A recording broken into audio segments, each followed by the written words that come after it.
solche Sachen, low-hanging fruits, realisieren wir nicht. Aber es ist viel interessanter über irgendein so ein Milliardenprojekt. Vielleicht ist das Projekt einfach zu günstig.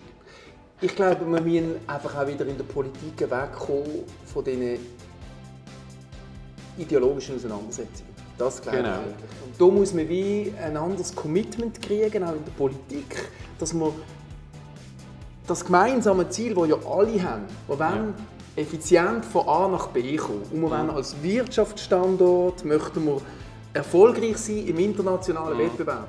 Und das schaffen wir nicht, indem wir uns gegenseitig ausbremsen, die einen, weil sie gegen den IV sind und die anderen, weil sie gegen den ÖV sind, sondern wir müssen ein Commitment finden für die Mobilität und das auch integraler planen und auch mit der Bevölkerung eben genau in die Diskussion kommen, wie schaffen wir es, das Mobilitätsthema zu verbessern und nicht der einzelne Verkehrsträger. Auch mal wieder ein innovativer Schritt. Beides. Genau. Grosse Schritte, aber auch kleine Projekte, die nicht so revolutionär sind, die zur Umsetzung bringen. Und das, wie du gesagt hast, braucht Leadership. Und das wünsche ich mir vom Parlament und noch mehr von der Regierung. Viel Erfolg!